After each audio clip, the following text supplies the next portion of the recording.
we want to direct people to also go into video settings and hide non-video participants. So wherever your video is, the little video icon, there should be an option that says video settings. And you should have an option in there to hide non-video participants.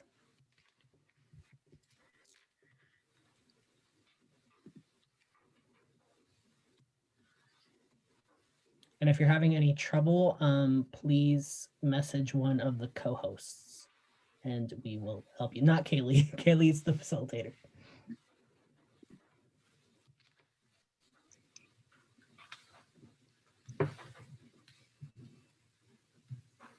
Okay. Hello, my name's Kaylee and I use she, they pronouns. I'm a student at SOU and I work on staff at the Equity Center there. I currently live in Springfield due to COVID though. Through my work there, I got involved with the LGBTQ Plus Listening Project that's run through the Rogue Action Center.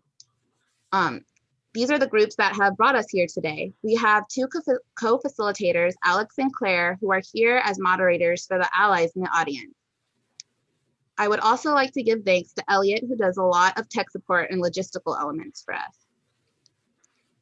As I mentioned before, this event is brought to you by the LGBTQ Plus Listening Project and the Rogue Action Center, or RAC for short.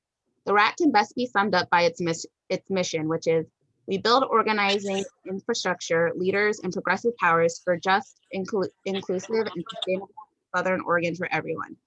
Because of this mission, the LGBTQ Plus Listening Project was born. This project was founded in 2019 to map the assets, challenges, and resources needed in the LGBTQ Plus community in Jackson and Josephine counties, and to boldly vision a thriving LGBTQ Plus movement in our area.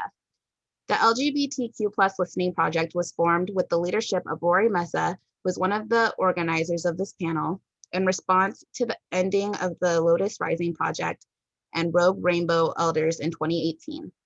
This event was created by myself, Rory, and Angela, who have been meeting together since about mid-July of 2020. A special thanks to them for making this panel happen. So we have some group norms that I'm gonna go ahead and paste in the chat, and then I will also read them out loud. And this is how we want the panel to be run. There's that. So first, we are all here to create a liberating space. Understanding that we are all here because we care, we want to create this space together. We want to create space for questions, clarification, discussion. Everyone here has a different perspective and experience. This allows us to have space to say, I don't know. We share core values and have different views on practice. There's a lot of diversity in the room and on our panel and in the wider QTBIPOC community. And there are some people who are a part of the QTBIPOC community who are not on the panel tonight. So I want to give thanks to them. If something bothers you, please bring it forward with love and respect because communication is really important. And then we have a one mic rule and a wait rule, which is why am I talking or why aren't I talking? And then make sure you please mute yourself when you're not speaking, and then everyone should be muted and have their video turned off who are not panelists for this first hour. Remember that intent does not equal impact. Be ready to share and listen to feedback from group members about the impacts of how we are interacting and address them regardless of intention. And then we want to call in and not call out. Not assuming malicious intent, treat others with compassion. And then notice and challenge your assumptions. Listen with curiosity, choose your level of participation and disclosure. Speak about your own experiences, not others. Use I statements. And then when we get into the open discussion portion of this event, we're going to have a stack in the chat. So you'll type stack if there's something that you want to say when we get to that point. Now I'm going to go over the agenda for tonight. So first we will have our panelists introduce themselves. And then we will get into some of the submitted questions that y'all could put in when you registered. And then that'll end the first hour, and we'll have a break for about 5 minutes. And then we will open it up for discussion and other questions. And also that will be a time where anybody who is a part of the QT community in the audience who's not on the panel, if they would like to say anything, they can. And then we will close. So that was a lot of information. I know, thanks for bearing with me. And we can go ahead and get started with our panelists introducing themselves. And first we have Gina.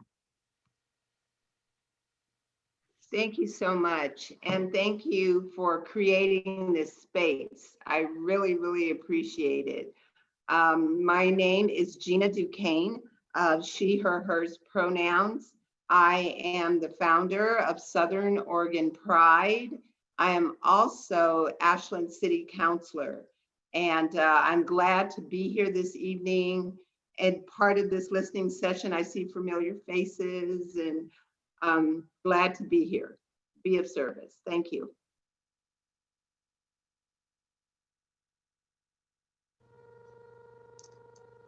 Okay, next we have Matthew. Hi, everybody. Hi, Kaylee. Thank you so much for that wonderful introduction. Thank you for creating this space. Rory and Elliot and Alex and other folks, names that I see here that really picked up the ball in the Rogue Valley when Lotus Rising Project closed down. I'll give you a little bit more after I give you a little bit more about myself. I moved to the Rogue Valley in 2005. My pronouns are he, him, his, they, them, theirs. I moved there to get my master's in teaching. I identify as a same gender loving multi-ethnic warrior. I am a cis male. And so for me, there's a lot of intersectionality that happens within this 5'5.5" frame that all my life has pulled me in multiple directions. So when I came to the Valley in 2005, to get my master's in teaching, and I was figuring out myself as an educator and how times before that I had been an educator and how everyone around us are a teacher, learner, knower. I started working with Abdel Ellis at that time center. And so I volunteered listening to their helpline on certain days of the week, sitting with their library, being there. And through that, I met Delane Dew. And Delane Dew was working with Not Straight, Not Sure, which was a youth organization in the Valley at the time. And they were looking to branch out and expand. And they wanted to be able to help more folks in their community in multiple ways. And so Delane and I and a couple of others and a smattering of youth. At any time, there was probably 10 or 12 youth in the Valley in a room, no less than 3, because we didn't consider that to be a quorum if there was less than 3 to make any of the decisions. But they came up with the name, they came up with the mission, they came up with the vision, they came up with everything that Lotus Rising Project grew into, and how Lotus Rising Project then served the Valley for the number of years that it did. And so when it closed in 2018, there was a big hole that was missing. And it was something that I saw when I had arrived in 2005 and being in the classroom and part of the classroom, I started to see its importance and how important it was to have that voice and have that center out there. A lot of folks, we tried to have a physical space, et cetera, et cetera. It didn't quite get there in the way in which the youth had envisioned and were really striving and trying to have come forward. And so I think that having this event this evening and a lot of the questions that I've read and hopefully some of the discussion and what we will get into as we all start to speak will start to shine a little bit more light on how we can actually continue to move forward with making sure that everybody has a sense of belonging, has a sense of safety, whatever safety means to the individual, has a sense of love, at the core. And a lot of people want to poo-poo that and say it's all woo-woo and mushy-mushy and all that kind of stuff. It's not. It really isn't. And so I think I touched on everything that you guys asked for us to. And so I'm going to thank you very much and send it on to the next person. Thank you, Matthew. Next, we have Kayla. Hi, everyone. Can you hear me? Okay, great. I realized I didn't actually test that earlier. I apologize. But yeah, my name is Kayla, and I want to echo the gratitude that Gina and Matthew expressed to Kaylee and to Rory and everyone at the LGBTQ Listening Project, and the QTBIPOC spaces that y'all have been creating have been awesome. So yeah, my name is Kayla. I use they, them pronouns. I am a mixed Black, gender nonconforming queer person. I was born and raised in Grants Pass, and moved away for a little bit, spent some time in New Hampshire and then Portland, and then found my way back to Southern Oregon in 2019.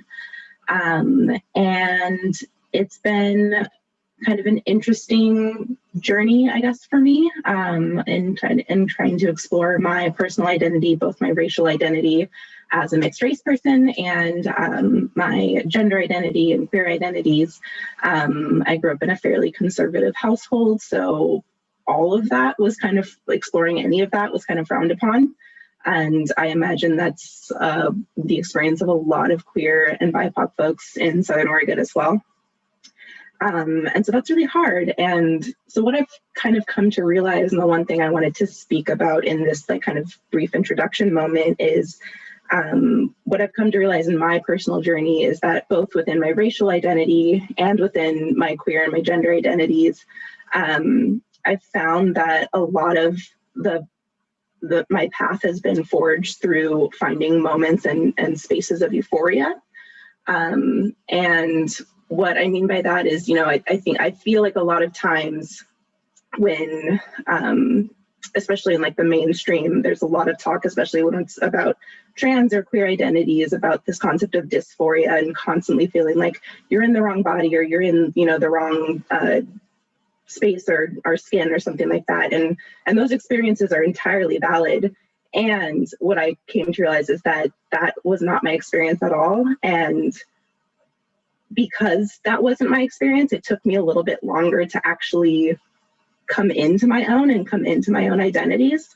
And what I mean by that is, like I said, I spent most of my adolescence, pretty much all of my adolescence, kind of just thinking that suffering and just feeling unhappy and unwell was the norm, especially in a small town.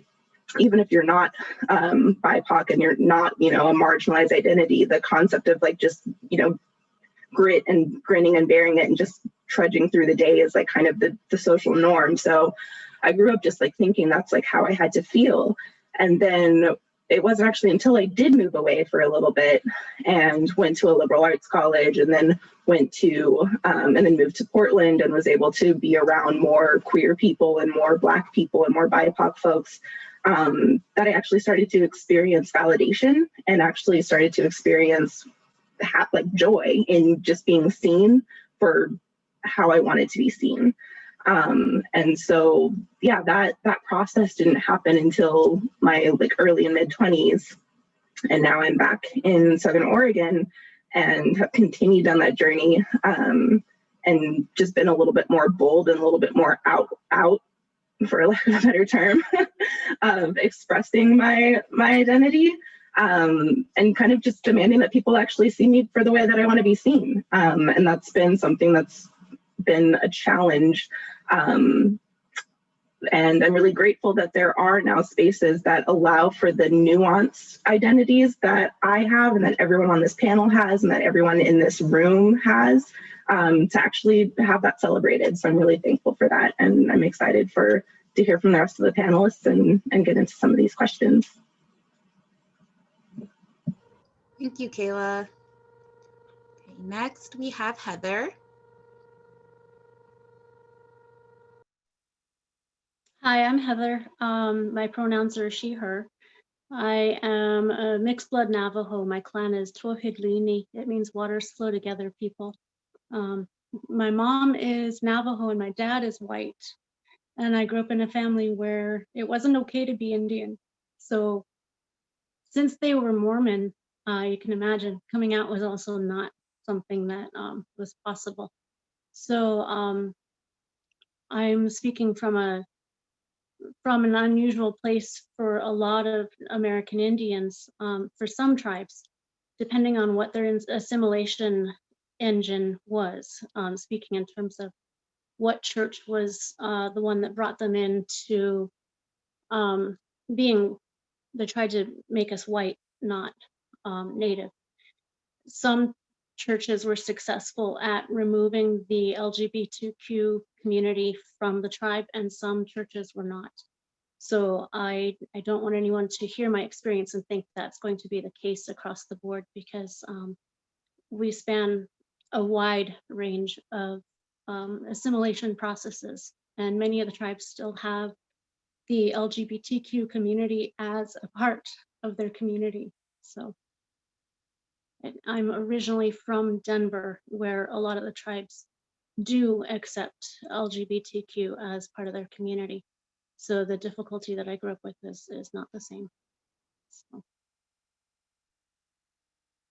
did I forget anything? No, you're good. Thank you, Heather. Okay. Yep. Okay, next is Lycan. First, I would like to address Heather Aho Mikitase to see my relation. And I would also, before I give any of myself, I would like to make a land acknowledgement that I am Aztec, and I am here stewarding the Tequilma land upon which my ancestors once walked, and the neighboring tribes of the Klamath and the Lagwala tribes. I think it is extremely important for us to acknowledge the lands that we are on. Heather's speech just moved me. I am also Aztec, and my family is also from Denver. Heather, my mother is indigenous to Turtle Island and from Mexico, which we call Mexica, which is the original language of the Aztec, because Aztec is actually the colonizer word for our tribe. And my father was white because my mother at the time thought if I had white blood that my life would be easier. So I was also of mixed race. But I'm also a two-spirit person, which does not, that's just why I do not have any pronouns, because that is a colonizer thought process to have us locked into boxes. And two-spirit means that I have both genders. So I see through the male gender and the female gender through my eyes. And that is what it means to be in gender. And it's not to be confused with LGBTQ.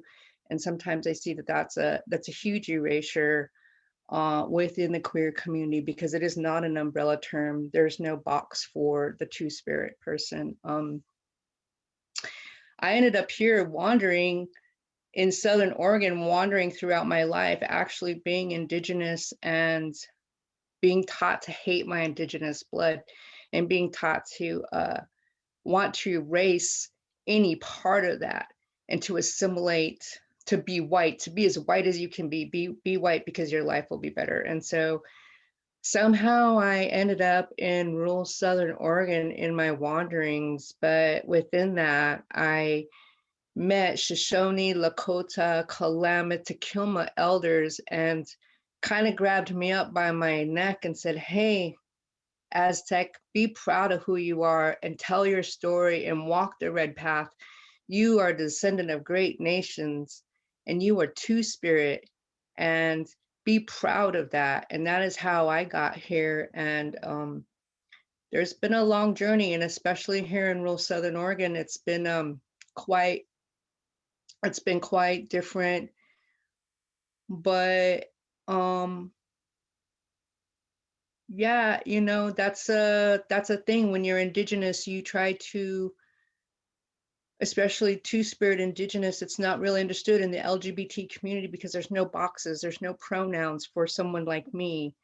And so that's one of the things that for me, that was hard for me, especially here, is like, you have to have a pronoun, you have to have this, or it's the he, she, they, them. It's like, it feels weird and foreign to my body being two-spirit. And so if anybody wants to ask me questions about that later, we can maybe get into that. But coming here was where I grew up in Colorado and in Denver. There's huge Latino gangs and gang violence. And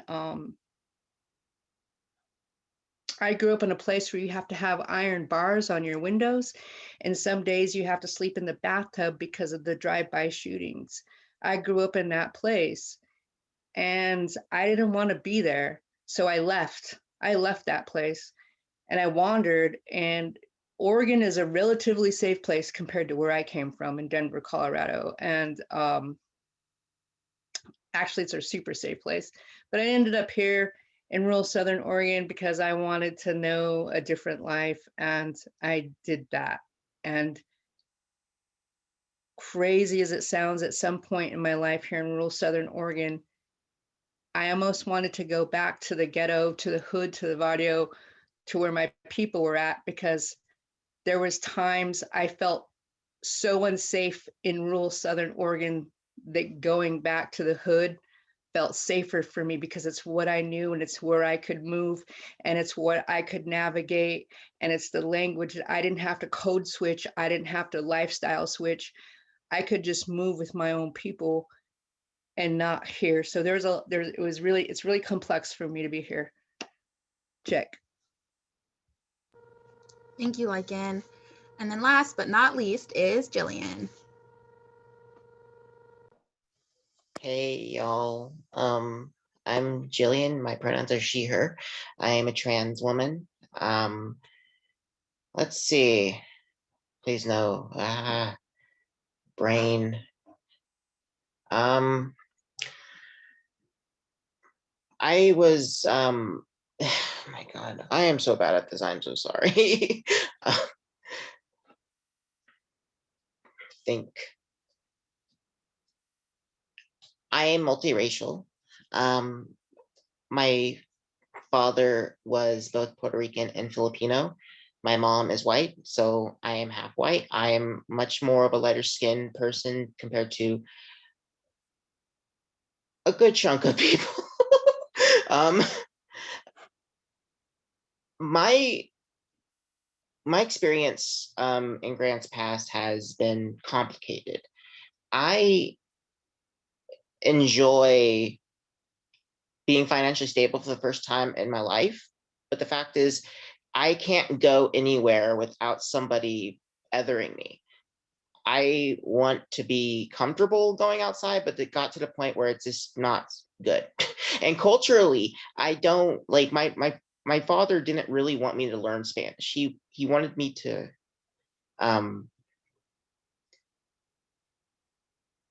how can I say, not be as visible as him. And I held a lot of that growing up. I had so much internalized racism that it wasn't funny. I never understood why other kids of color, when I was a child, that would see me and wanted to be my friend, and I was always the lonely kid because nobody wanted to be friends with the mixed kid when I was in Grants Pass as a child. And besides that, I also been suffering from a lot of mental health problems ever since I was a little kid. So it add a lot to that. And then you get into the medical negligence of doctors, especially for children that are not white or not white passing or whatever. I moved to Portland when I was 16. I lived there for 9 years. I moved back when I was 25 for financial reasons. But when I was in Portland, I learned a lot about myself. I learned that the deep root, I didn't know any people of color as a kid, like a majority of them. The majority of the people I know I've ever met were up north. I didn't really have the experience to not hate myself when it came to shit like that. And then I got into discussions and I realized, holy shit, like that was really messed up of like the situations I was in were not great. um, and then I started realizing, and I started like, okay, I need to be okay with being a mixed person of color, because if I don't do that, I can't really get anywhere. Like wasn't able to accept my sexuality, which is pansexual. And I wasn't able to even get to the point where I was ready to transition, which I've been transitioning for over 5 years. So I've gone to the point at this point to move back up north. But it wasn't easy, because people in this town, when you see people that aren't, well, let's say white, it makes them especially when you're queer or trans, feels like they have feel like they have like a free pass just to be a shitty person. And I've been assaulted many times, so I'm not trying to like sugarcoat it, but I really want to. I don't know what else to say. I guess that's what I'm gonna have to say.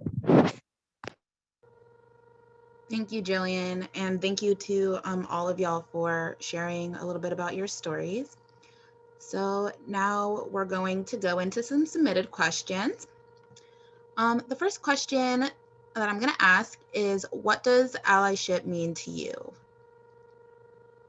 Would anyone like to answer that one?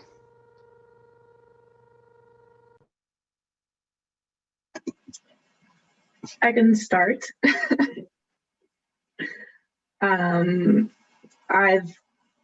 I think about this question a lot, and I also think about not only in terms of especially white people asking me how to be an ally to BIPOC folks and to Black folks, but also how I can be an ally to communities that I'm not a part of as well. And for me, what it really comes down to is sacrifice, and that may sound kind of like daunting, but for me, it really means like, when you're feeling like really down and like you don't want to like do something, do it anyways. That kind of moment where you like have to make those decisions and make those kind of harder decisions to go that extra mile to like make sure that a space is going to be safe for BIPOC folks, or going that extra mile to making sure that a space is as accessible as possible. It's just doing those extra steps. For me, what that means for me is like I've been spending a lot of time reflecting on colorism in the Black community and in the larger BIPOC community, and what that means, what responsibility I have as a mixed race person, as a lighter skinned person, to make sure that I am dismantling colorist systems and colorist structures that are a bigger part of white supremacy and bigger issues in our communities. But that's a space, that's a particular space that I know that even if I don't have the energy to say something, I have to say something anyways, if that makes sense.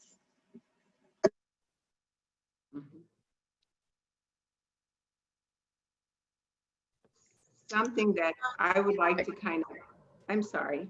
Oh, I was just going to say, I saw Gina and then Lycan. Something that I would like to kind of piggyback on that is allyship is, when I leave the room, be there for me. It's not what you say when I'm in the room, it's what you say when I exit the room. And so many times I feel like it's difficult for people when they are around their kind to actually be an ally. So for me, it's when I exit the room, be that ally, stand up, go that extra mile that Kayla was talking about, be present for that person who's exited the room.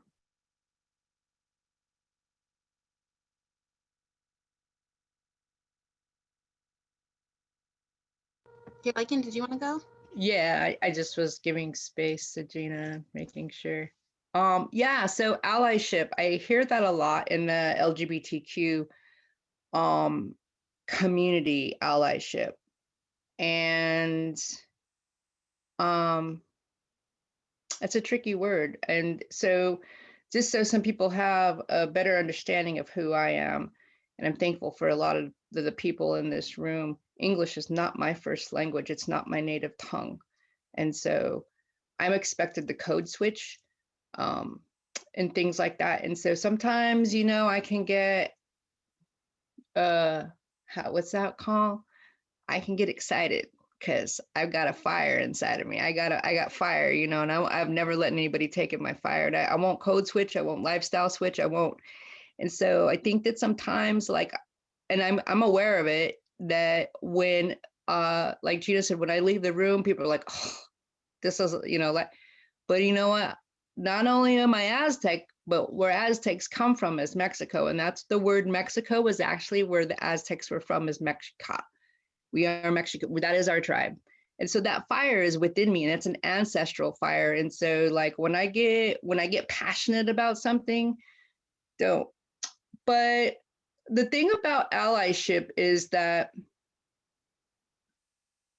for me, you know, even though there's this whole new thing, like with the United States and the building of the wall and stuff, my people have been here for thousands and thousands of years. And now that we're considered immigrants, you know, I'm a bad hombre. My mom came across the border so many years ago to give me a better life in the land that was originally our land anyways to begin with, which is a whole new, like, so we're dealing with that trauma, that generational trauma and stuff like that. But the thing with allyship is to also like,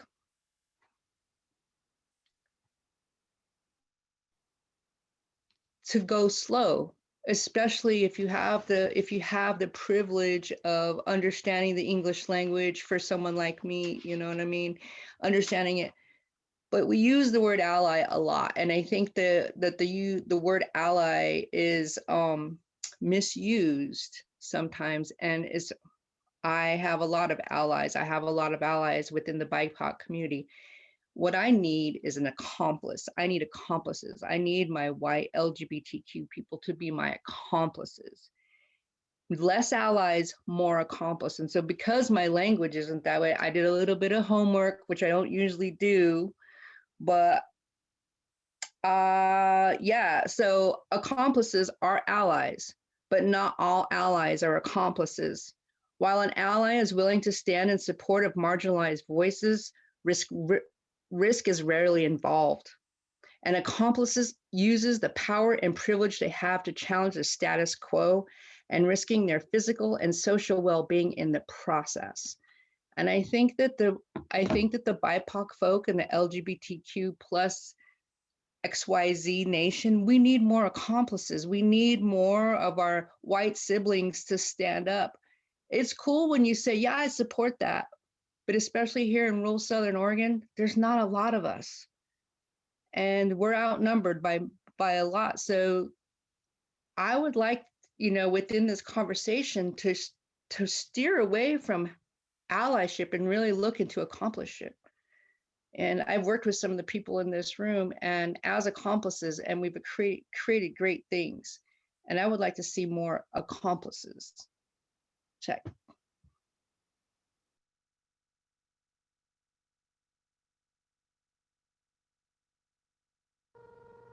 Did you want to go, Matthew? Again, same thing, giving Lycan some room around that. Because you're lighting, talking about fire, you lighten it. It's lit, okay?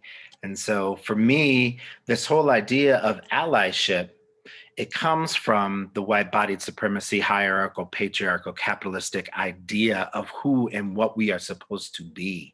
That's why this word got created, is it's to bamboozle us again and put us on that catch-22, that loop that keeps us thinking that we're outside of it and that we're doing something else, but it's sitting back and it's going, ha, I got you again.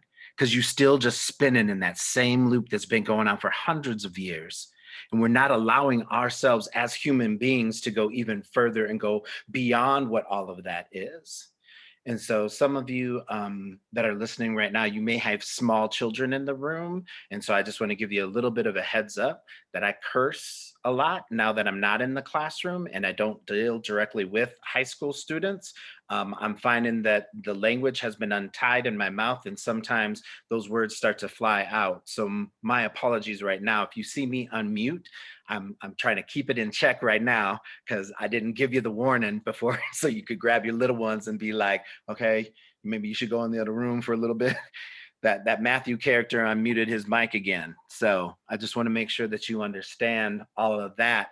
And Lycan, you also brought up this idea of two-spirit. And for a long time, I wanted to identify as two-spirit, but I don't have native blood of this land in me. And right now I'm in Hawaii.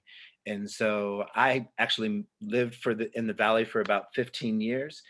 And then I needed to heal from everything that I gave in the Valley, and I needed to go someplace else. So Jillian, I hear you. I see you. I respect your choices and make sure that you are taking care of you. Okay. And so in being here, I had the opportunity to watch Kumahina speak, and she was speaking on a television, well, a series that I was watching on YouTube. And here in Hawaii, it's called Mahu. And so it's the Wahine and the Kani, which is the female and the male aspect of it. And Mahu is their LGBTQ INA2 plus that Lycan was talking about, that it isn't this colonizer idea and construct of what's going on. So if we're gonna use the word allyship, I think that being an ally is to decolonize yourself from a lot of this that is being internalized and indoctrinated, and that we are eating and digesting all the time for the big, huge, great bamboozle that continually and constantly is upholding that status quo, that white body supremacy culture. I want to constantly ask myself again and again, how much of my thinking is my thinking? Because throughout the course of the day, I am constantly being hit and bombarded by these things that, putting on my Wonder Woman bracelets, and I'm like trying to block all this and keep it off of me. You know what I'm saying? That it's like I'm so busy surviving that I don't even get an opportunity to look for the authentic me sometimes. And before I know it, by the end of the day, 3, 5, 10, 100 times, I've upheld white body supremacy culture without even knowing I've done it. That's the great bamboozle. You want to be an ally? Check your shit. Look at yourself in the mirror. It's got to start with you. You got to decolonize yourself. And if you don't know what that means, ask an accountability buddy. I'll answer it. I'm sure there's other people on this call that'll help answer it too, because that's what it's going to take. We got to strip it back down to humanity, y'all. Thank you. I would like to give a direct response to Matthew. That's really Yeah, go ahead. Matthew, in an indigenous way, you may not be Native American, but when an indigenous person takes you in as family, you are that. So I would like to, in front of all these people, take you in under the wing and adopt you into my family, under my clan, under the Wolf clan, so that you can call yourself Two-Spirit. Because that is the way the indigenous people do things. That is the way we do it. Oh, brother.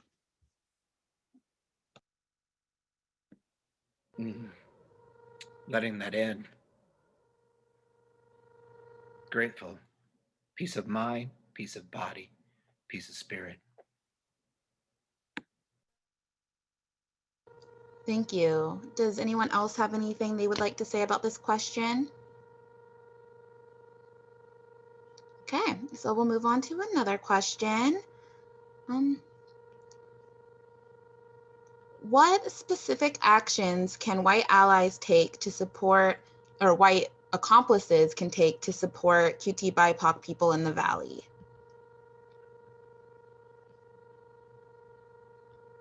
Does anyone have anything to say about that? You want to go, Gina? My biggest thing is something that I can't drive home enough, and that's education. Educate yourself, educate your mind, and learn history. real history. I believe that education, once people have opened up their mind and their heart and they're educated, then they can live more mindfully. Right now, I believe there's just so many individuals that just walk around and they're clueless, and this does not touch them. They don't even, it's not their world. Something that Matthew touched on is walking through with your bracelets on every day, just trying to get through it. And I believe if people would educate themselves and get into action with what they have learned, and then go and tell another person, a white-bodied person, did you know this? Did you know that? Share your information and be mindful. It has to start with education. And through education, we can have conversations that might be uncomfortable until they are comfortable. So that's one thing that I feel very, very strongly about. Thank you, Gina. Do you have something to say, Heather? I would like to reemphasize her mention of education. My dad's family, when I was 14, I found a photo album that showed proof that my dad's family, my dad, his dad, and his dad's dad participated in the KKK. They were the loudest ones in the community expressing that they weren't racist, but people, if you have to say I'm not racist, but you need to review what you're going to say after that, because you're being racist. And if there's something that you're feeling uncomfortable about and telling yourself you're not racist, you need to go in and check and find out what the history is within your family or wherever it is that viewpoint comes from. Because there are a lot of origins within Western states that come directly from the Confederate South. When the Civil War ended, the first thing the US government did was to make those Confederate soldiers US soldiers and send them west to fight the US-Mexican War and to fight Indians. And as they aged out of the military, they were awarded homesteads and they were given the best land out west. And so they became the largest, richest, wealthiest ranchers out west with the largest voices. And that viewpoint is something that's very hard to fight down when you are the main person in your community who pays for people's wages and education. So there is a big history of Southern Confederate viewpoints sounding out in Western states as the embodying voices. And I don't think that there are a lot of families that realize that in their history, because nobody wants to be called racist. Nobody wants to embody that negative viewpoint. It doesn't feel good, and you want to, ideally as a human being, you want to love everyone. But if you don't know about your own family's history or your neighbor's history, and then you're going to say you're not racist, but you got to pay attention to that. Thank you, Heather. I think I saw Kayla first, and then you can go ahead, Matthew. Yeah, I just have one, like a quick specific thing that everyone here can do today. And that's, if you use social media, follow queer, trans, BIPOC people on social media, and like a lot of them, as many as you can find. And it'll take some time for the algorithms to kind of transition like those folks and those viewpoints to the top of your timelines or whatever. But that was honestly a way that really helped me and continues to help me unlearn a lot of things about my people, my culture, my identity. And the other caveat with that, though, is that when you follow these people, then you have to actually read what they're saying and believe them. So yeah, that's just a really small thing that you can literally do tonight, and it helps you just see other viewpoints and then just really sit with it and actually challenge yourself, because there's going to be moments when you read something and it evokes something in your body where you're like, ooh, that doesn't sound right. Like that goes against what I know. And that's the moment where you have to sit down and like think about, okay, why do I have this reaction this way, and work through that. And those moments are the most important moments. And those are the moments that are going to feed into some real growth and to help you use that lesson in your everyday life out into the real world. Take it from online into the real world.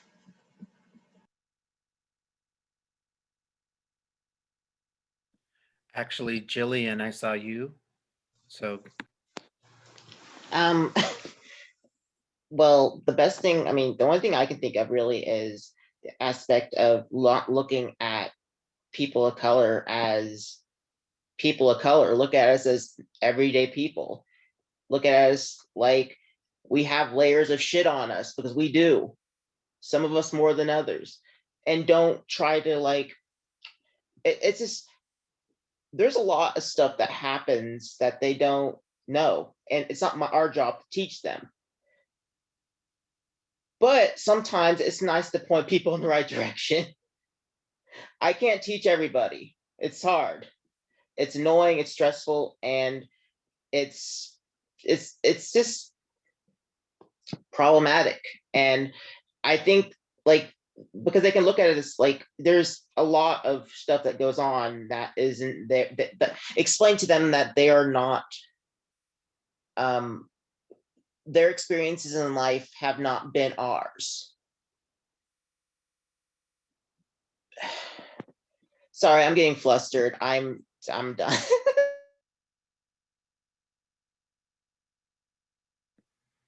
I hear you. I see you, Jillian. I think the biggest thing from my experience and being in the Valley kind of thing is get rid of the double G, is what I call it. The good guy syndrome. But I'm a good guy. What do you mean? I don't understand. But I did this and I did that. And I went to the MLK celebration in Ashland and I did those other things and so on and so forth, et cetera, et cetera. And now you're calling me on something. You're trying to say that what I just said or did was a microaggression, or that you're calling me out and saying I'm racist, but I'm a good guy. I've done all this stuff for you. I heard it time and time and time again. Intention versus impact, right? Road to hell, baby, paved with good intentions, is it not? For those of us who follow that faith or that idea. So it's like the impact of what you are saying falls in a particular way, and that can be a little eye roll as you're walking away, or a little as you're walking away, that you don't necessarily believe what's gone on with me. And that is important, that you release and let go the good guy syndrome. Yeah, all human beings from an ego perspective want to do good on a particular level and in some kind of way. And then white-bodied supremacy culture feeds it and continues to fan the flames of it. And it feeds gaslighting and all these other things. So let go of the good guy. We're all going to fail. First attempt in learning. Fail big, fail large, and learn from it so that we can move forward. I want us to get on to the place of being our biggest and fullest and brightest. Let go of the good guy. It doesn't serve you, and it doesn't look good on you either. Thank you. Does anyone else have anything about this question? Okay, go ahead, Lycan.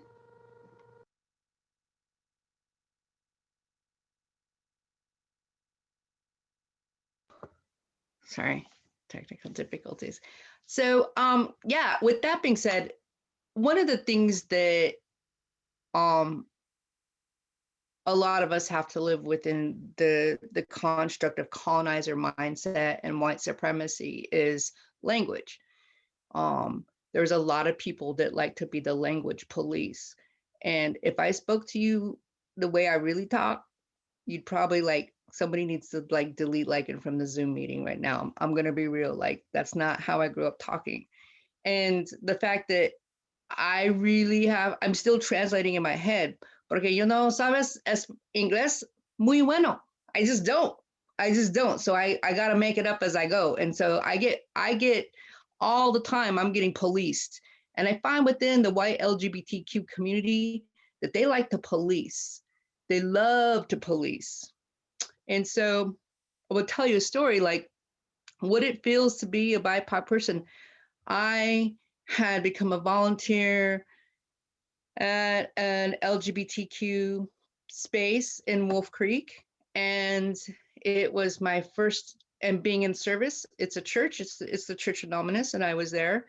And I had called my cousin and we were having a conversation. I was like, yeah, cousin, I'm getting ready to have a big gathering. There's going to be like all kinds of like walks of life, genders, everything. It's going to be so amazing. And I'm going to be in charge of the POC tent. And my cousin was like, hey, yo, cousin, what's POC? And I said, person of color. And she was like, hold up, wait a minute. What's POC? So you got to remember that this person is not a PC person. This person is actually a blood in the gang, Bloods in Crips. Of those, she's a blood. But all this PC language and all this like nice language that we have here in Oregon, this Cascadian academia doesn't fly where I'm from. And it's like, what are you talking about? They're like, what's POC space? And I said, POC means person of color. And she was like, so you're telling me that white people are empowering brown people to have their own spaces?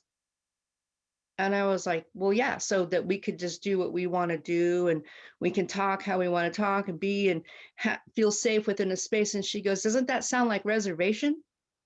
She goes, how did that work out for the American Indian, cousin? She goes, you allow white people to call you POC. She goes, you're a person of culture and heritage. So you're allowing, and that's where I started to really dig into this whole BIPOC, because BIPOC stands for Black, Indigenous, and People of Color. So when we hit POC, that means we are erasing Chinese people, Vietnamese people, Filipino people. And for me personally, I would like to be called Indigenous. Call me what I am. Call a Black person Black. Don't erase their culture. And so that's a big thing with language with me that I'm actually studying and educating myself on, is because you're lumping entire beautiful cultures and peoples into one box again. And that is a colonizer thought process.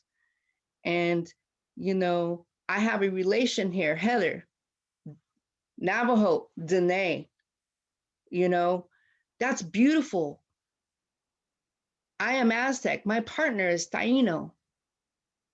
And even though we are Indigenous people, we have our own beautiful cultures and things like that. We got to really think about how, as people of color, why are we allowing to be all put in one box? Because we're not the same. I'm not the same as Matthew. I'm not the same as Gina. I'm not the same as Kayla, but we all have a common thing. And so I always hear sometimes that I hear this a lot. Oh yeah, this guy at work, the Black guy at work told a funny joke. Why does it have to be like that? Why do you have to say the Black guy? Why can't you say, hey, the guy Steven I work with at work told me a funny joke. Do you want to hear it? Why do you have to say the Chinese guy at work told me a funny joke?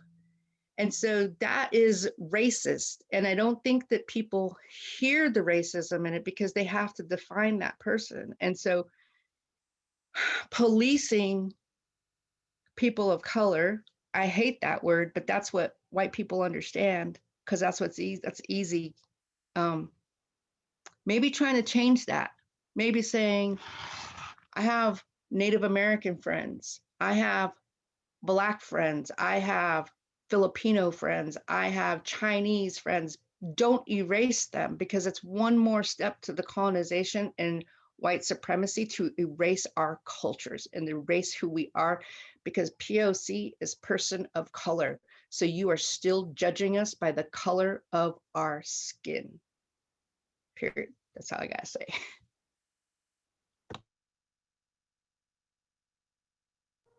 Thank you again.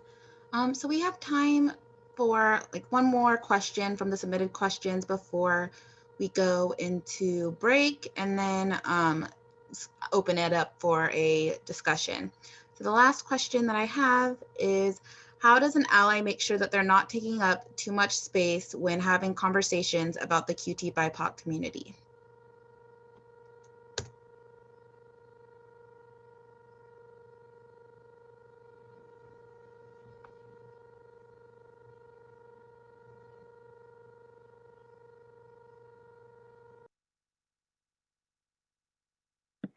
You know, this is a tough one, and here's the reason why it's a tough one.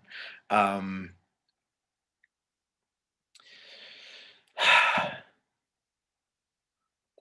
when you think of the LGBTQIA2+ community, what do you think of?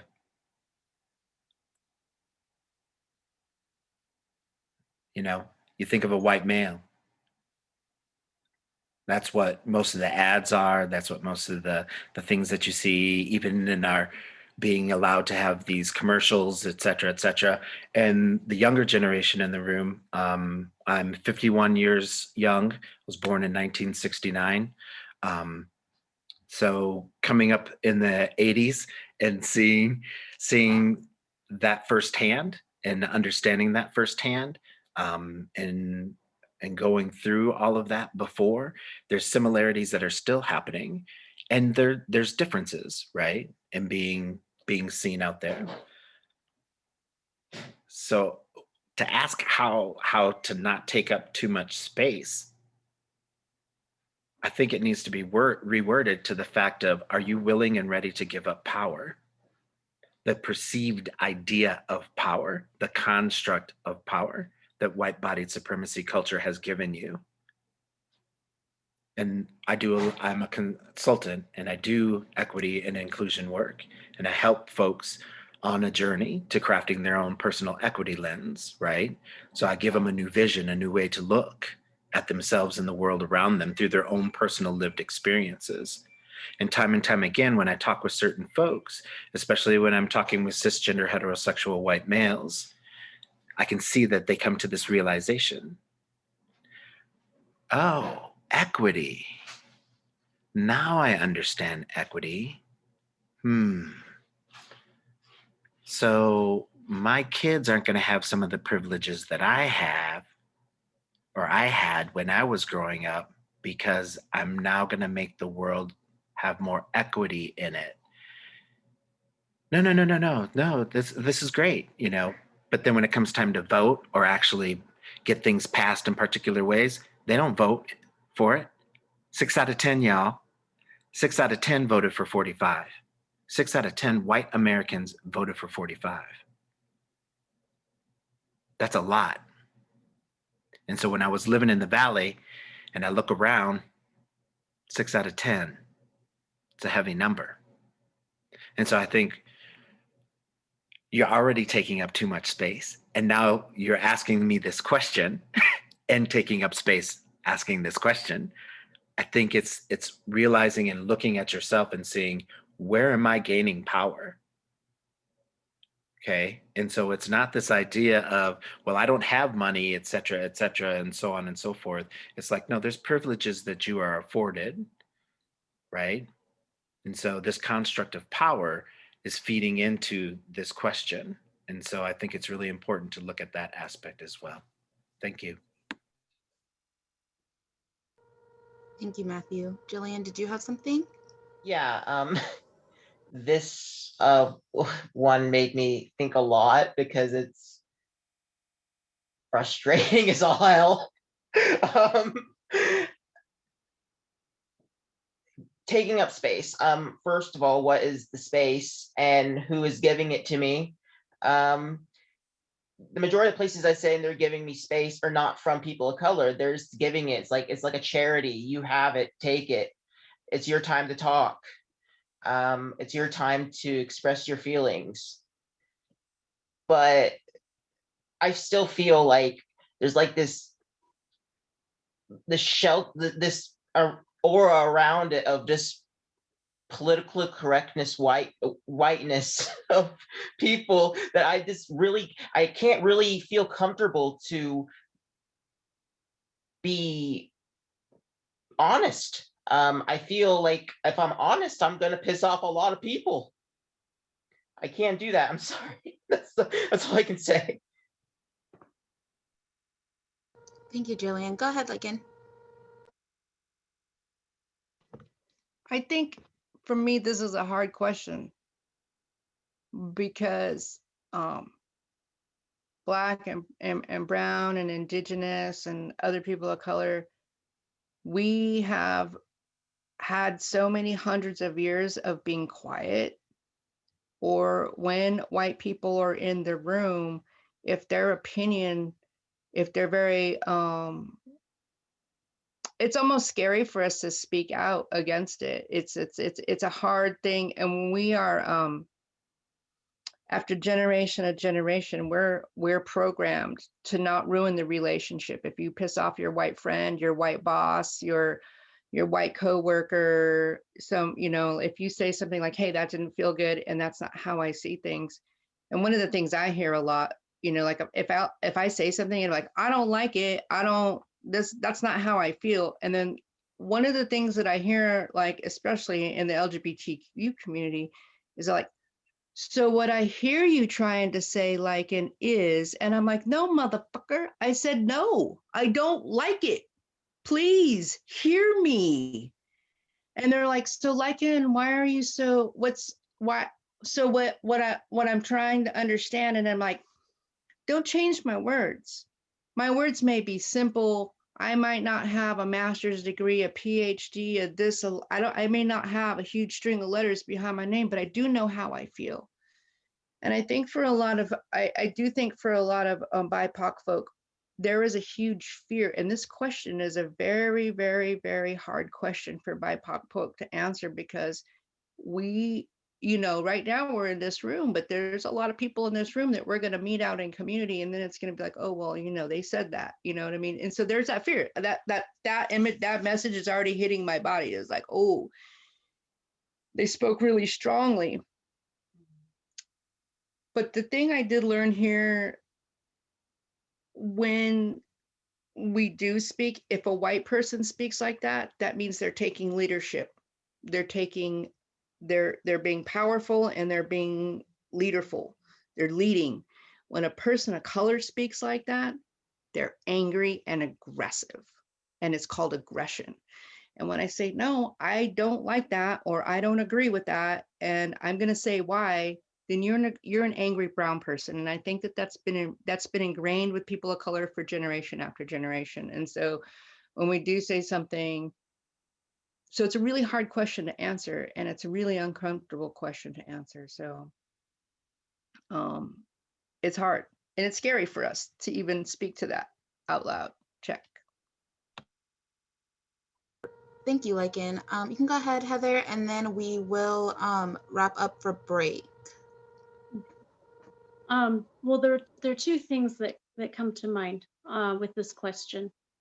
One, it comes across as if we're being, and maybe it's just the question was phrased as a new person getting involved in the communication, but it comes across to me as if it's listing a certain place that I get to be a person of color. And when this meeting's gone, I'm still Native. I'm still gay, and my daily life, despite the fact that I have light skin, is 24/7 American Indian. That's just how I am. The number of Facebook groups that I joined and left in 2020 that were supposedly LGBTQ oriented, that had extremely clear messages about no politics. Yet when I raised the discussion that what someone was saying was racist, and then I was told I was being political, I'm sorry, yes, a lot of what you hear that I'm saying may come across to you as political because my tribe signed a treaty so that we would no longer fight, and politics is what we have left. But that does not mean that I do not have the right to speak up when I feel like I am being stuck in a very ugly corner, because one person or another feels that what other people are saying is not the right way. One specific post was a joke about Southwestern Indians, and I brought up that that was racist, and I was told it was political and kicked out of the group. So it was a very clear issue of racism, and I just want to say if that comes up, it is not just my responsibility to point out that it's a racist thing. There are things that are very clear. And we need to have new discussions on how to have those conversations without people automatically assuming it's politics, because there's a lot that we categorize as politics that really have to do with our acceptance as Native, Black, Indigenous, people of color, Asian. I'm, we have one person on this board actually that I heard Filipino. Did I hear that correctly? And I mean, I just wanted to point out that yes, we have all 5 races here in this chat. So. Thank you, Heather. Yeah, go ahead, Gina. This is good discussion. I'm sorry, I have to jump in here really quick and say this. Because I really appreciated what Lycan said, how sometimes, and Heather also, how people feel like, you're angry. I have to be an angry Black woman. And sometimes, and I will say this honestly to you all, sometimes I have been in situations and I will use that to my advantage. I will take the floor. I will make my space because sometimes it needs to be said and it needs to be done. So I use it when it comes up. Sometimes I got to take that. So thank you. Thank you, Gina. Yeah, I just want to say, this came into my mind as Heather was speaking, that your skin color shouldn't be political in the first place. So if somebody tries to say that, in my opinion, you just need to shut that down right away. So now we are going to have a 5-minute break. Thank you, panelists, for sharing everything that you've shared so far. The next section will be an open discussion with the audience members, and then people can turn on their cameras. So please stick around for that, and we will start our 5-minute break now. So come back at 8:15.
Okay, I hope everyone's back.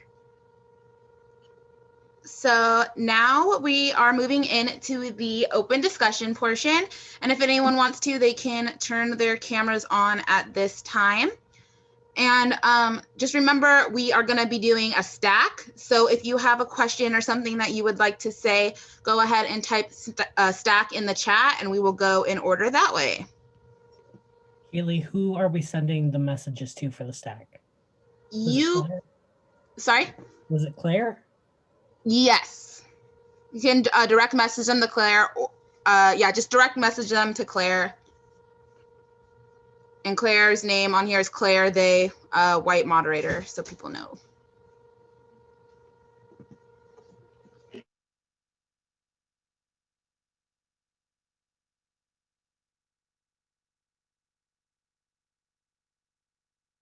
Are we only doing the stack, or can we ask questions like Yeah, you can go ahead, Anohea. This isn't a question, but I wanted to say thank you so much to Matthew and Lycan, because both of them were talking about, well, I'm Native Hawaiian, and so it meant a lot to me to see me represented and to also have all of you here speaking. It was very touching. And sometimes it's hard because it feels like, oh, do people care? And so like seeing that happen during this conversation really touched me, made me cry, because it just meant a lot to me. So thank you so much for talking about me and talking about my people. So thank you for everything you guys talked about today. Can I give them a direct response? So I'm just going to say this quickly. Your people touched me. I went to Kauai and I was on Lumahai Bay, and I was supposed to go to a big house party that I was invited to by the locals. And the island of Kauai is absolutely beautiful, but there's not a lot of tourists there. And I was obsessed with coconuts. I'm like a crow and I see a shiny thing. Long story short, there was a sea turtle on the right before we were supposed to go to the party. I wanted to stop at the beach at Lumahai and just check it out, because there's nobody on this absolutely gorgeous beach in Hawaii.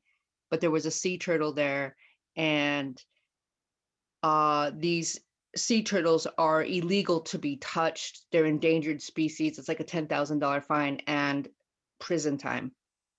I called the non-emergency police line, got in touch with the marine biologist in Honolulu, and they flew out. But instead of going to that party, I ended up sleeping on the beach that night of Lumahai Beach with the sea turtle. And one of the elders from the island of Kauai came and told me the story about the two-spiritness of that, and realized that the Honu, which is a sea turtle, is the mother of all things, and that the Hanu was testing me and testing my spirit. They did not know I was a mainlander, but gave me the blessing. And so that's also why it was so important for those indigenous people to recognize me. And so I've always taken that very, very seriously. And that is where I would always wanted to include your people, because a lot of people don't include the Hawaiian people as indigenous people. So that's what I had to say about that check.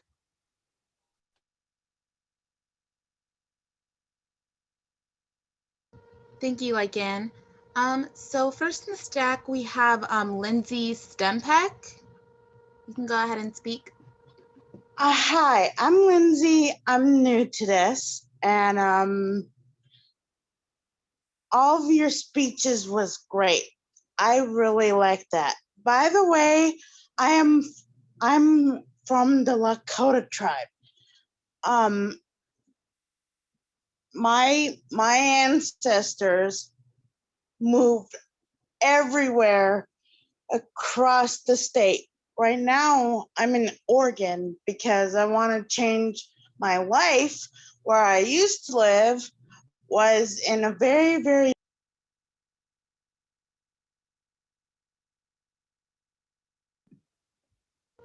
Oh, you muted yourself. I was in Chicago. Sorry, guys. I was in Chicago where I used to live. They used to gangs and everything else. But I have a cousin that is to the Black community. And I got inspired by everyone. Thank you. Thank you, Lindsay. Now we have Kristen Font? Is that how you say it? I'm not sure. Sorry, I'm bad at pronouncing. But I'll just go ahead and read the question that's there. And the question is, if you grew up in the Rogue Valley, what was your school experience like? If you could, what was your school experience like? If you could create a new experience for yourself, what would that be like? Look like, feel like, sound like?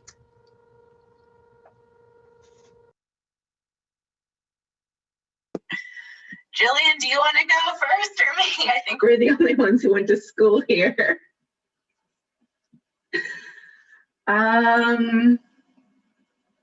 That's a really tough question. In part because mental health is a real thing, and I have fully blacked out a lot of what happened in high school and school in general. But I would just say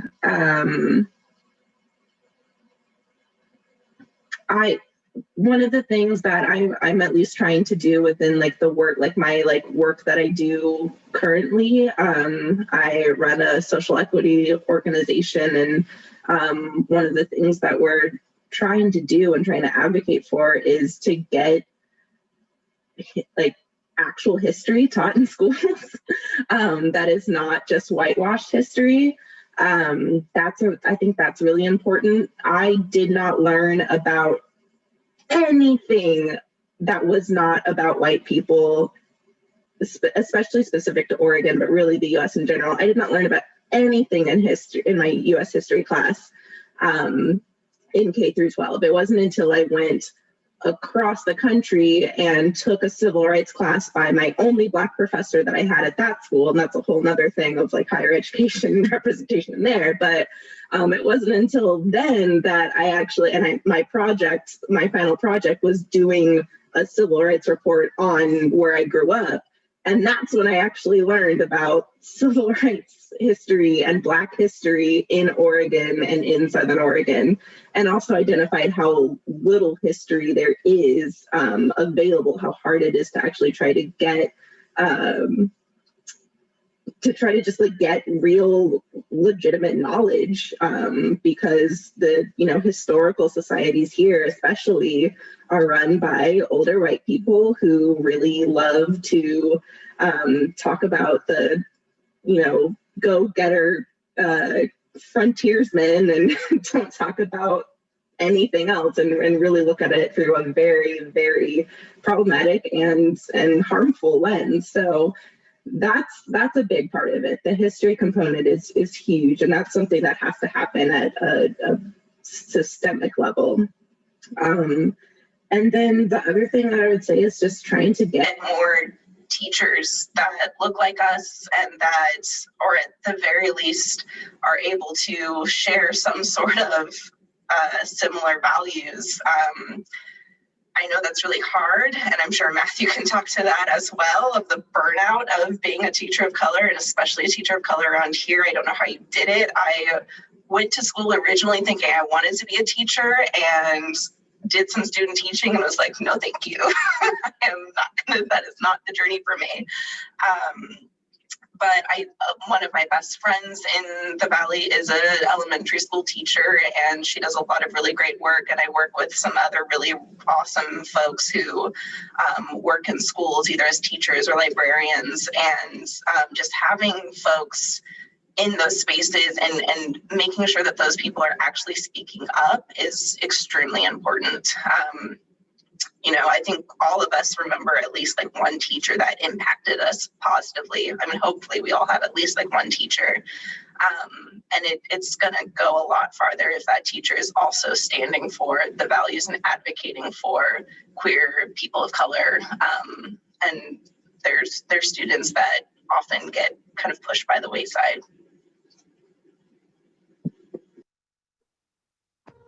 Thank you, Kayla. Do you have something to say, Jillian? Yes. Education was definitely is a sore topic, because the idea of history, we teach history only through the white lens in schools in general. But the thing in Oregon is you need to teach Oregon history, not just the good stuff. You can't, they should teach accountability. If I was taught more people were taught accountability to what the shit that's gone on in the state and alone, Josephine County alone in the last 50 years, it would have people start thinking, or if they'll just get mad. But if they get mad, you can point them out. I'm sorry. I just don't think it's well, yet again, sex ed was the most depressing thing on the planet. There was nothing in there about LGBTQ communities. There was nothing about fellatio for men, apparently, which is fucking hilarious. Sorry, that's all I can say. Thank you, Jillian. Did anybody outside of the Rogue Valley have anything to say about this question? No, I just wanted to quickly add, like Jillian also brought up a great point of like the Oregon specific history. Like I participated in, I was considered like a good kid, like a golden child in school. So that's like its own thing. But I participated in some extracurricular activities like the Jefferson State Scavenger Hunt. And I think it's probably still named that if that's still going on. And that whole program was designed to like allow kids to practice research skills. And you know, we never researched the meaning behind Jefferson State. Like there's so many ways in which like good skills are taught in schools, but then they like put a very hard wall, especially in this area of like, yeah, do your research and like learn things on your own, but like don't question anything that we say. Thank you, Kayla. Go ahead, Heather. I just wanted to bring up some things that I've heard multiple students bring up across the United States when dealing with education systems where it is primarily a white culture. When it is primarily a white culture and you have a person from a different culture in the class, when you have that day that you decide, oh, we're going to teach about Native Americans, or oh, we're going to teach about slavery, the very first thing that always happens is the students turn around and look at the one student in class who fits that category. And they learn to get quiet even more, or they learn to become more vocal even more. And it increases the amount of trauma that they deal with, not just the rest of the week or the rest of the month or the rest of the year, but the rest of their time in that school district. They are suddenly looked at as the Black student, the Native student, the Mexican student. Growing up in Wyoming, I was the only Native student in my school. We had one male Black student who was also gay. His family immediately pulled him out and moved to Chicago a month after moving in. And then we had one Hispanic student, and her siblings did not come to public school. She actually had 5 other students, and they chose to go to the Catholic school because they didn't want to be surrounded by so many people who were hateful towards them. Wheatland was an especially racist town to be in. So,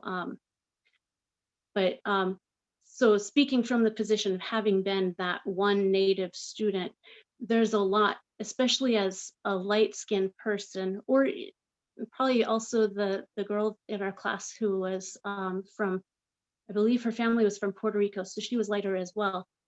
people automatically assumed we were both like everyone else, and they would say things that were racist, and you hear it and you get quiet, but you go, okay, I can't trust you now because I know that I don't fit with you, but I also know how you think of me, and I'm not safe here.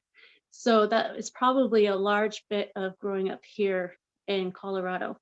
Also, as a daughter of a teacher in an area with primarily white students, you get the administration on your back a lot, and you feel targeted a lot. My mom was Native, and she was constantly being targeted by the administration. So it takes people actually constantly vocalizing to the administration if they sense that there's an amount of weight coming down on a teacher of color for supporting students, to let the administration know you need to back off. They're doing what their job is. So that's just one thing I wanted to bring up. Thank you, Heather. Does anyone else have anything? Go ahead, Lycan. So I didn't go to school here, but one of the things that my partner and I have started a land project called Native Women Share here in Murphy, Oregon. It's right outside of Grants Pass. And one of the things that happened to us, and just so you know, like, I had friends said, well, how much does racism happen to you? Like, how many times a month do you receive like a microaggression or a racist comment or anything like that? And, you know, I asked them, like, how many times do you think that happens to us? And like, oh, maybe like 3 or 4 times a month. And I'm like, let's try 6 to 8 times a day. 6 to 8 times a day. Let's be really clear about that. So when we moved to this property that we are now creating as a safe space for BIPOC people with a fundamental basis of Indigenous spirituality, we moved here. And the first thing that you do when you start in our driveway, there's a big Trump sign, Trump 2020. Okay, this is what we drive by. And then right next to that sign is a big Confederate sign that says rebel. And this is our neighbor's house. And then there's another sign right next to that says, don't tread on me, which are all racist signs. So we move in and we're here like maybe a month, and we meet the neighbor that's been living next door to us. For my partner is going for a jog, and she stops to introduce herself and like do neighborly things. And as they talk, she finds out that the tree stump, the old oak tree stump that is at the end of our driveway here at Native Women Share, is the old hanging tree, is where they used to take Black and brown and Indigenous people, the white people. So that's what we drive by every day to go to work, to come home to, is the hanging tree, the original hanging tree in Grants Pass in Josephine County. And that's that's right outside of our driveway. So yeah, like I said, I didn't go to school here, but those are the things that people of color have to see. But then imagine being LGBTQ on top of that. So for the white folks that are LGBTQ in this group, imagine having the hanging tree that not only they would hang you for your sexuality, they would also hang you for the color of your skin. And some of us can't hide the color. We can't blend in. So that's what I had to say about that, Jack. Thank you, Lycan. I actually just want to add something.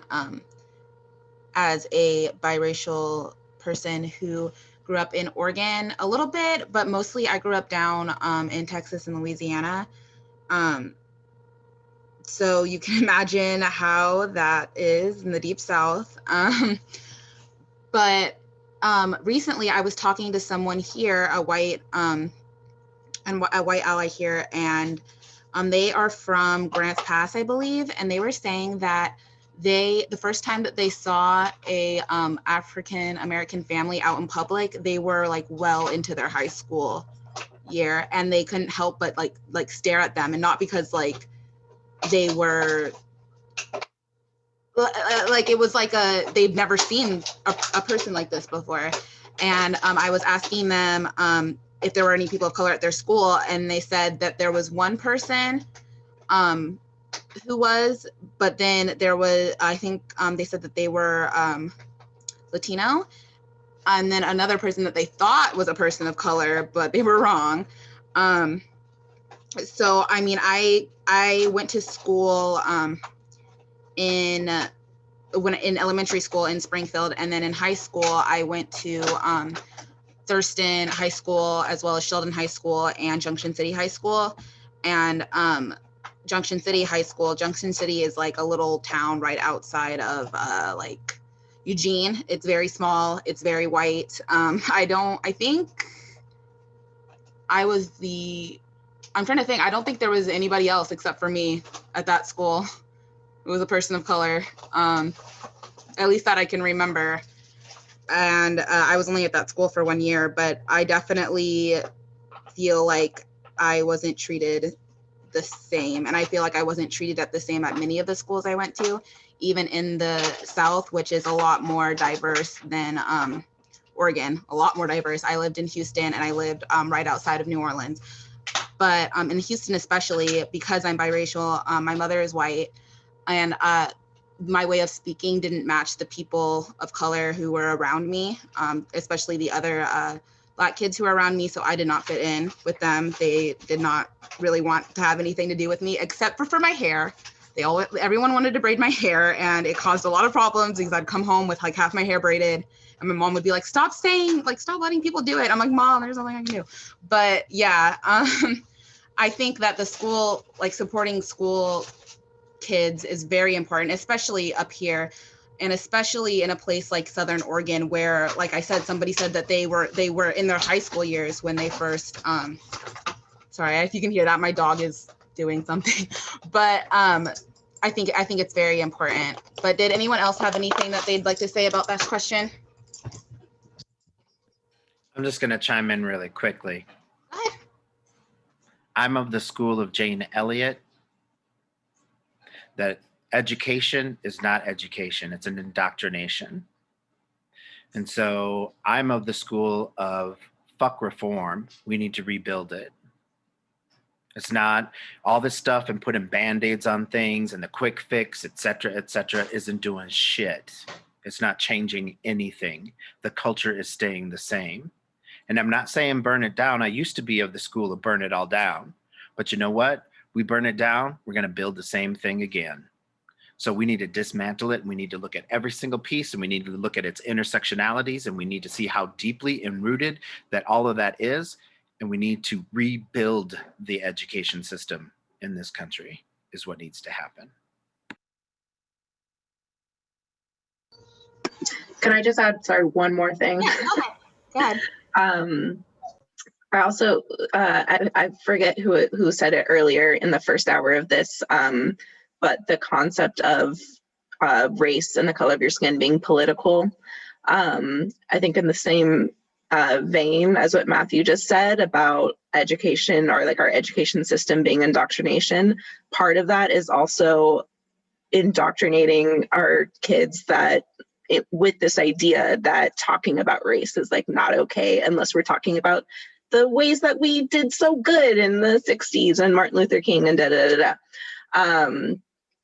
I've found that in my work today, where I've had a conversation with a local school board member who said, we don't talk about political things, we don't bring them up at school board meetings when we're talking about supporting Black children in schools. And so if that's happening at the leadership, there is a lot of things that we need to do also on the ground with every parent that's in this room, every brother, sister, cousin who knows a kid that's in this room. Like, it's important that we are also broadening our children's education outside of the school, because at this point there are unfortunately a lot of leaders locally that are still trying to promote these ideas that we just don't talk about that, or like racism doesn't exist here. That's the other thing that we hear a lot. And we got to get over that because it fully exists here. And another way that they do that same thing, Kayla, is that's leading to an agenda. Then it's your agenda is this, and so we can't get behind that agenda. well, you know what? Rebuilding it. Yeah, you're right. It's an agenda. And yes, you're right. I'm going to do it. So Thank you. Thank y'all.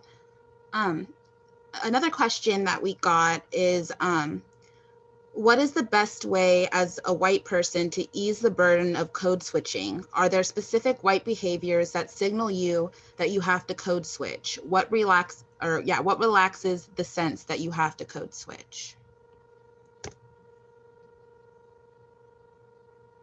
And I posted that in the chat as well, because that was a multi-part question. Do you have something, Kayla? I'll just say something real quick because I feel like other people have better answers, but I'll say really quickly that the one thing not to do is to try to like code switch yourself.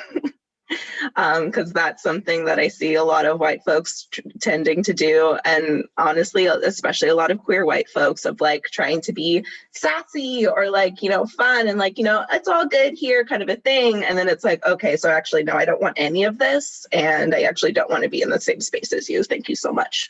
I don't have a good answer of how to create better space for for QTBIPOC folks to be our authentic selves, but I know that that's not the answer. Yes, thank you, Kayla. Does anyone else have anything? Go ahead, Lycan. So like,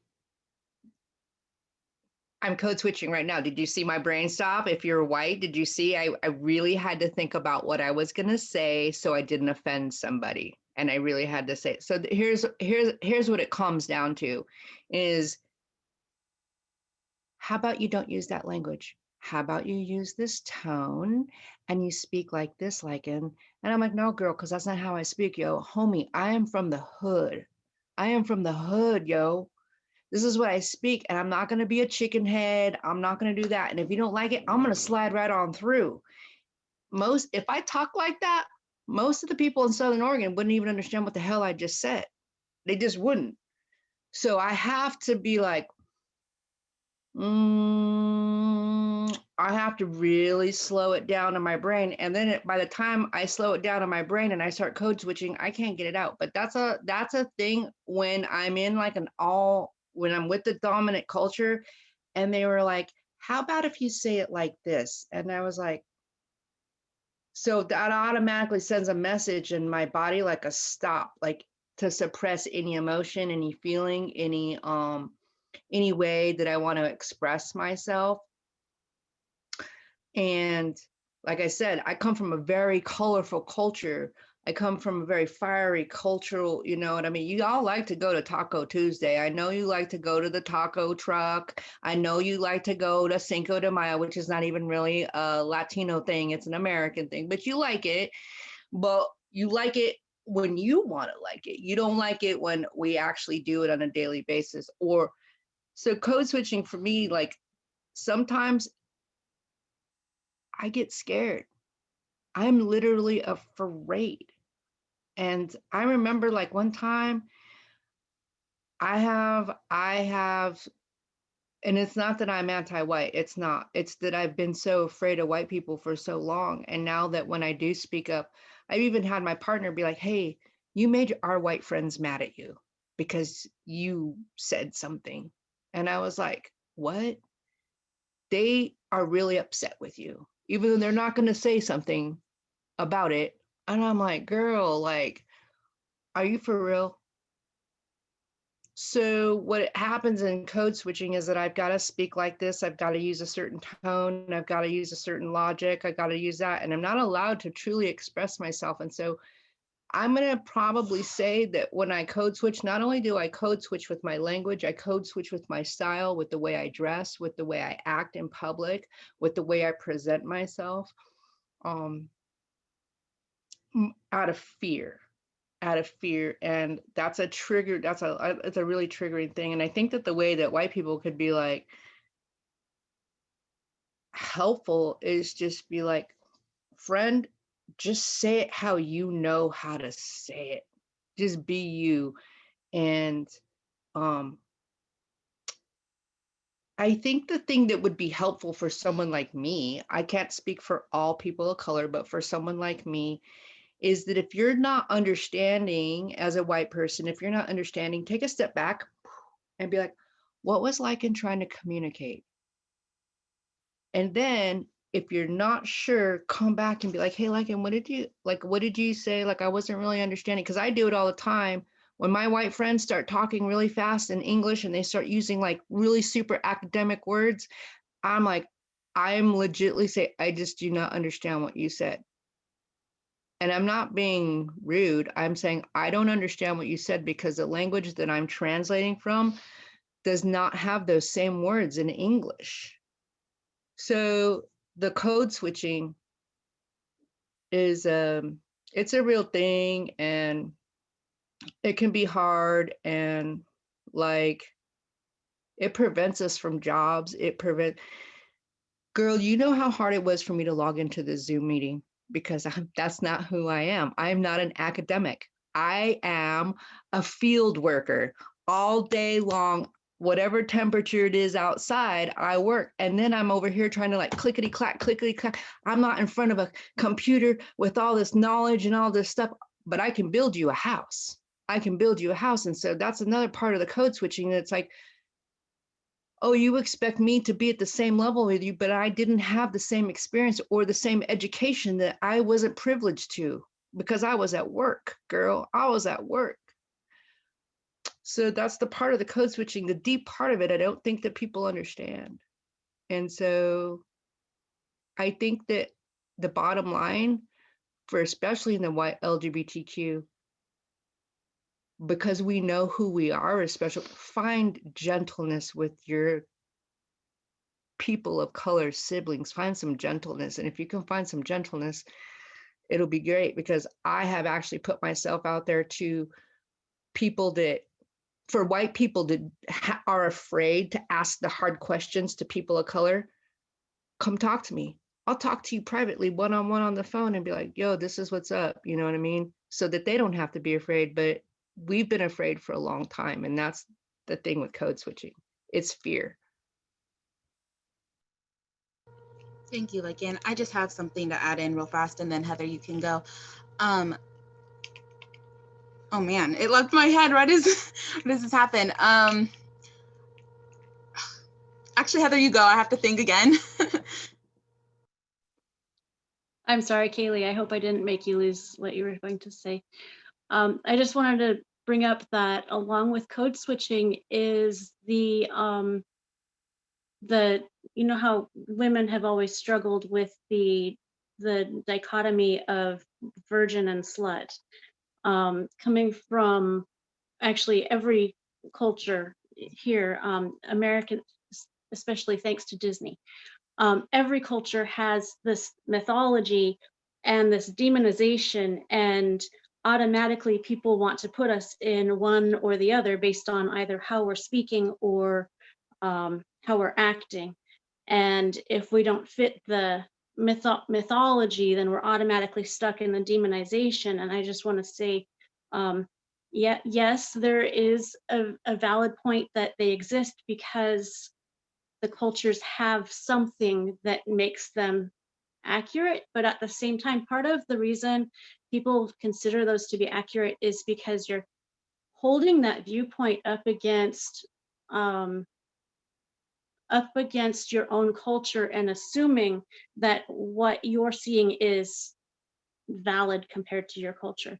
And the reality is that's not the case. Not all natives are spiritual. Not all natives are alcoholic. Not all Black people speak like rap artists, and not all Black people speak like professors.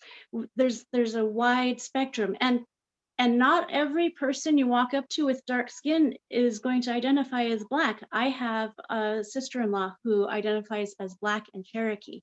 So every racial group has a wide range of people. And so keeping an open mind to, who you're talking to and not putting people in a box is the biggest thing that's going to help you in interacting with our community, because as far as LGBTQ goes, we're supposed to have more of an open mind, because supposedly we went through a huge personal expansion and understanding where we were with the rest of society. And if you can do that, you can step aside and realize that everybody else who you're looking at also had their own struggles. And that's going to put everybody in a different position than anyone else around them. So just allowing that flexibility is going to be your best position to take. Thank you, Heather. I remember what I was going to say. So Lycan mentioned that it's okay to say that you don't know or that you don't understand. And I agree with that. But I also want people to remember that you're allowed, like, if you are a white accomplice and you're telling someone that you don't understand, they don't have to re-explain it to you either. I mean, the internet is free. If you don't understand something, you can look it up. So don't expect that people of color, QTBIPOC people are going to educate you, because they do not have to. And that's what I wanted to say. Does anybody else have anything else to say about this question before we go into some closing remarks? Go ahead, Matthew. I'll take an opportunity to say something. A little bit of a history lesson, correct? Yes. So if we go back to the 60s and we look at Martha P. Johnson and what she was doing and what she was saying, and we look at how we had a lot of the white queer males at the time, gay males at the time, that were on Fire Island, and they weren't really down with Stonewall and what was happening there. And we look at where some of that language comes from, and we look at how RuPaul's Drag Race and how other pop culture things have brought a particular language and way of speaking into the culture and infused it within our culture.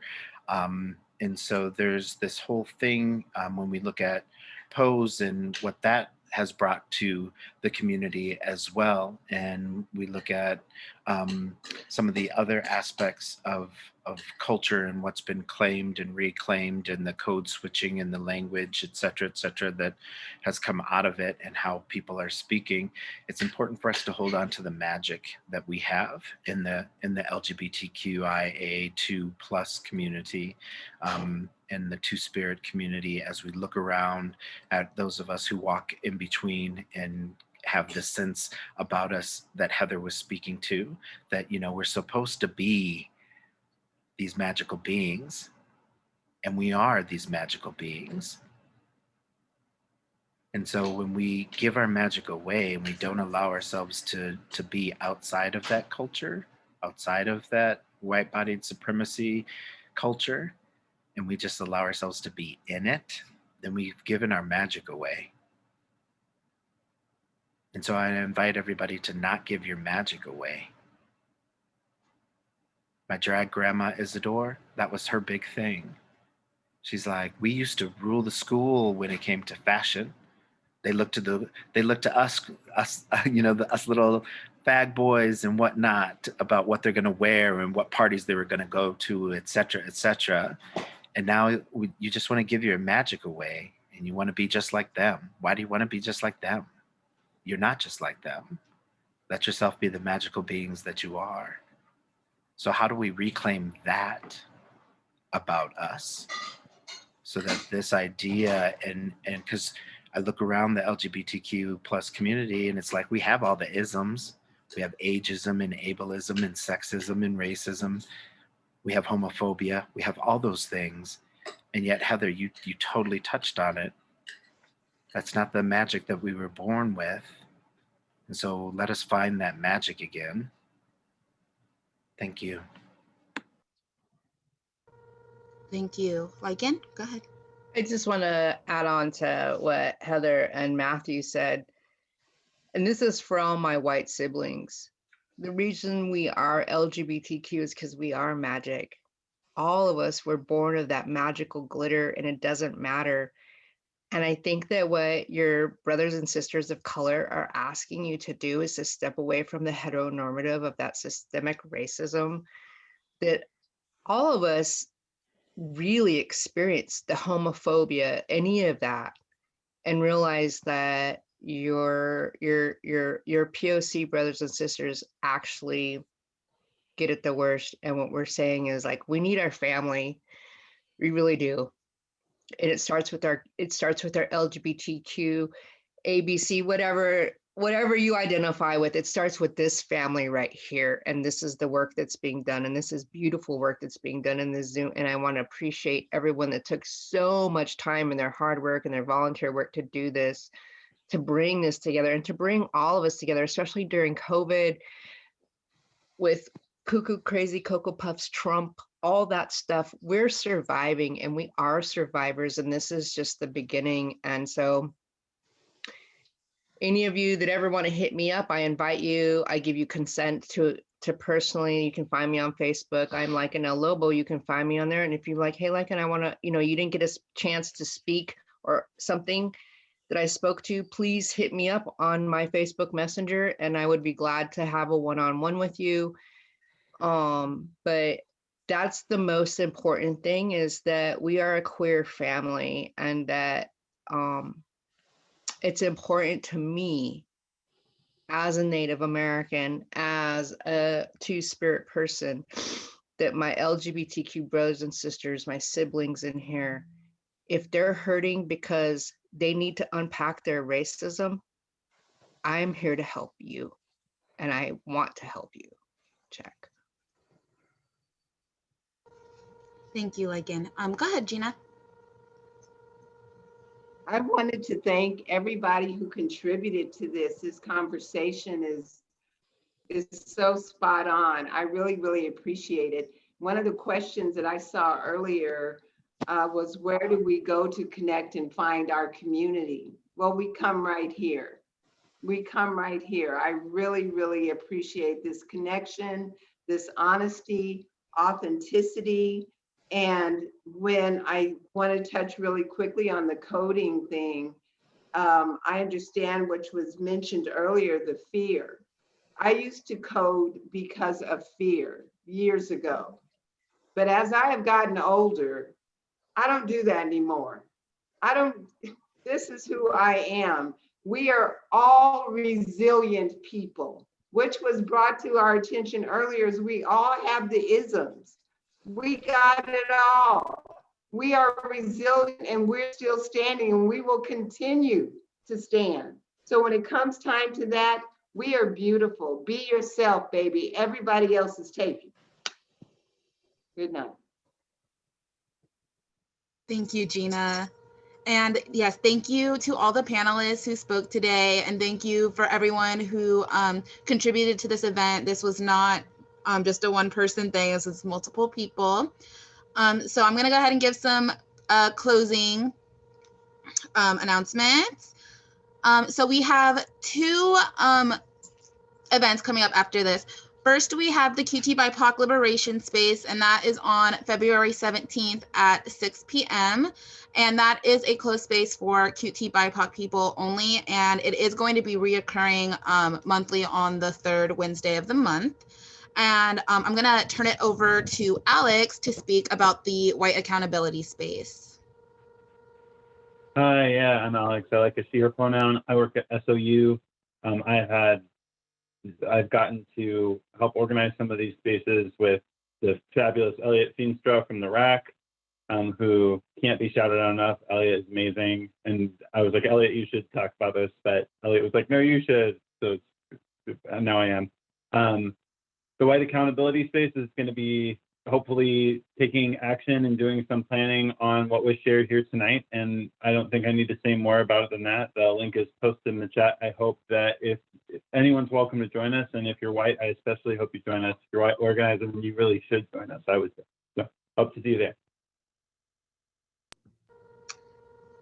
Thank you, Alex. And if any of y'all are interested in what the LGBTQ plus listening project is doing, we currently have a steering committee, programming and events, working group, research team working on survey analysis, and are working on a resource guide and supporting a local system for tracking bias and harassment. For more information about getting involved, you can visit us at theropeactioncenter.org. And that link will be in the chat, or you can email Elliot, and I will also post that in the chat. And if you have any like questions about the QTBIPOC part of it, you can email me. I will drop my email in the chat right now. I think that's everything that I have to say. Thank you for coming.